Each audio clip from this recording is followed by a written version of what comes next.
Film की शुरुआत होती है हमारे मेन कैरेक्टर कॉनी के साथ, जो एक वीडियो गेम में वर्चुअल प्लेन उड़ाने की कोशिश कर रहा होता है, लेकिन बेचारा इतना बुरा पायलट होता है कि प्लेन सीधा क्रैश कर जाता है। तभी उसकी बेटी आती है और उसे याद दिलाती है कि आज उसका बर्थडे है और कॉनी ने प्रॉमिस किया था कि वो उसे बाहर ले जाएगा। जब कॉनी पूछता है कि उसे गिफ्ट में क्या चाहिए तो वो एक घोड़ा मांगती है। ये बात सुनते ही कॉनी के चेहरे पर ऑकवर्ड स्माइल आ जाती है, क्योंकि उसकी फाइनेंशियल हालत देखकर ऐसा गिफ्ट देना नामुमकिन लगता है। कॉनी एक इलेक्ट्रॉनिक स्टोर में सेल्समैन है, जहां वो गैजेट्स, टीवी और अप्लायंसेस के बारे में काफी एक्सपर्ट है, लेकिन उसकी इनकम ज्यादा नहीं है। ऊपर से हाल ही में उसका डिवोर्स भी हो गया है, लेकिन वो हर हफ्ते अपनी बेटी से मिलने जाता रहता है। जब वो अपनी बेटी को एक्स वाइफ के घर छोड़ता है तब हम मिलते हैं मिलो से, जो उसकी एक्स वाइफ का नया हस्बैंड है। मिलो एक अमीर पायलट है जिसके पास एक बड़ा फार्म है जहां घोड़े भी हैं, बिल्कुल वही चीज जिसके लिए कॉनी की बेटी सपने देखती है, पर कॉनी ये अफोर्ड नहीं कर सकता। इसी दौरान शहर के दूसरे कोने में एक अंधेरी पार्किंग गैरेज में एक बड़ी क्रिमिनल डील चल रही होती है। कुछ ड्रग डीलर एक बड़े डफेल बैग के साथ पहुंचते हैं जिसमें 30 किलो हाई ग्रेड नशा होता है। उनकी मीटिंग एक माफिया गैंग से होती है जो यह सौदा बिटकॉइन के जरिए करना चाहता है ताकि बैंकिंग सिस्टम की नजर से बचे रहें, लेकिन पुलिस पहले ही उनके पीछे लगी होती है। महीनों से उनके कॉल्स ट्रेस हो रहे होते हैं और हर मूव मॉनिटर किया जा रहा होता है। डील पूरी होने से पहले ड्रग सप्लायर्स बायर्स का पैसा वेरीफाई करने के लिए पहले सिर्फ 1 किलो का सैंपल देते हैं, बाकी के 29 किलो वे अपनी गाड़ी में लॉक करके रखते हैं ताकि कुछ गड़बड़ हो तो नुकसान कम हो।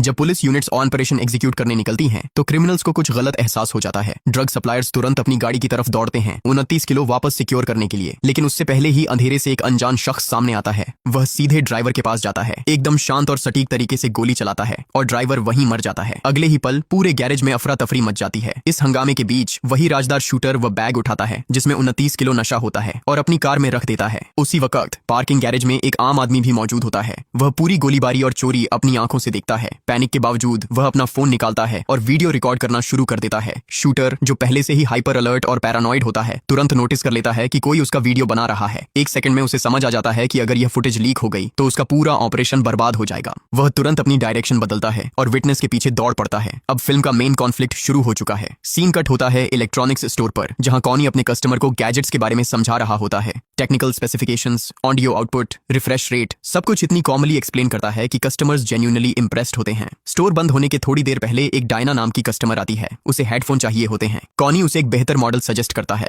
कहता है कि डेसिबल आउटपुट और साउंड क्वालिटी दोनों सुपीरियर हैं और प्राइस भी अफोर्डेबल है। डायना उसके ऑनेस्ट सजेशन से खुश होती है और वही हेडफोन ले लेती है। स्टोर बंद होने के बाद मैनेजर कॉनी से एक फेवर मांगता है और कहता है कि एक कस्टमर को अर्जेंटली टीवी इंस्टॉल करवाना है। कॉनी हमेशा की तरह बिना सोचे हाँ कर देता है। वह अपना टूल किट लेकर कस्टमर के घर पहुंचता है। वह कहती है कि टीवी का पूरा सेटअप भी कर देना। फिर वह किसी काम से बाहर चली जाती है। कॉनी अपने हेडफोन पहनकर काम में लग जाता है। उसे जरा भी अंदाजा नहीं होता कि इसी घर के दूसरे कमरे में मौत का खेल चल रहा है। यह उसी आदमी के घर में होता है जिसने गैरेज का पूरा सीन रिकॉर्ड किया था। शूटर उसका पीछा करते हुए यहाँ तक आ गया है। कॉनी के पीछे खड़ा होकर वह शूटर उस आदमी को गोली मार देता है और फिर वहां से भाग जाता है। मरने से पहले वह आदमी अपना मोबाइल फोन छिपाकर रख देता है, ऐसी जगह पर जहां कोई तुरंत नहीं ढूंढ सकता। यही फोन बाद में कॉनी के लिए सबसे बड़ा खतरा बनने वाला है। कॉनी बेचारा बिल्कुल अनजान अपना इंस्टॉलेशन का काम फिनिश करता है, हेडफोन उतारता है, टूल्स पैक करता है और निकलने के लिए घर के अंदर से गुजरता है। तभी उसकी नजर मरे हुए आदमी पर पड़ती है।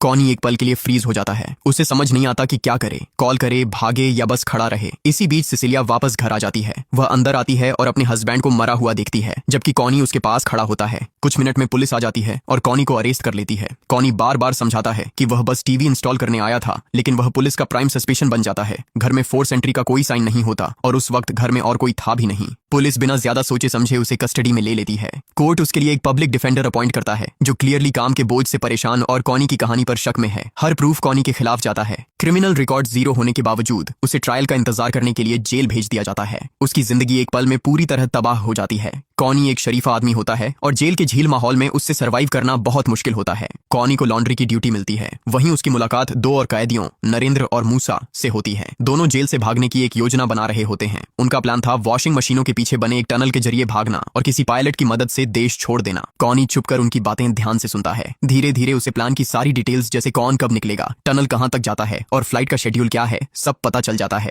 अपने वकील से मीटिंग के दौरान कॉनी उसे एक इंपॉर्टेंट बात बताता है कि उस मरे हुए आदमी ने मरने से पहले किसी फोन का जिक्र किया था। वकील एविडेंस लॉग चेक करता है पर वहां कोई फोन लिस्टेड ही नहीं था। ये सुनकर कॉनी की आखिरी उम्मीद भी खत्म हो जाती है, लेकिन वह फैसला कर लेता है कि वह टनल का इस्तेमाल करके जेल से भागेगा और वह फोन ढूंढ कर लाएगा। लॉन्ड्री रूम में जब कुछ देर के लिए गार्ड नहीं होता, कॉनी मौका देखकर टनल में घुस जाता है। वह तंग अंधेरी टनल में क्रॉल करके आगे बढ़ता है और आखिरकार बाहर निकल आता है। बाहर निकलकर वह कपड़े बदलता है और सीधे सिसिलिया के घर पहुंचता है। वह घर के अंदर हर जगह फोन ढूंढता है, लेकिन उसे कुछ नहीं मिलता। तभी सिसिलिया वापस आ जाती है। वह कॉनी को देखकर चौंक जाती है। कॉनी उससे समझाता है कि उसके हस्बैंड ने मरने से पहले फोन का जिक्र किया था और मुझे लगता है उस फोन में कुछ एविडेंस हैं। वह कहता है कि अगर फोन मिल जाए तो मुझसे संपर्क करना, और फिर वह तुरंत टनल के जरिए वापस जेल लौट जाता है। लेकिन वह बहुत गलत समय पर टनल से निकलता है। लॉन्ड्री रूम में नरेंद्र और मूसा मौजूद होते हैं और वे कॉनी को अपने टनल से निकलते हुए देख लेते हैं। दोनों ये देखकर गुस्से से पागल हो जाते हैं। कॉनी बचने के लिए सीधे वॉशिंग मशीन के अंदर घुस जाता है। मूसा बिना समझे मशीन का ढक्कन बंद कर देता है और वॉश साइकिल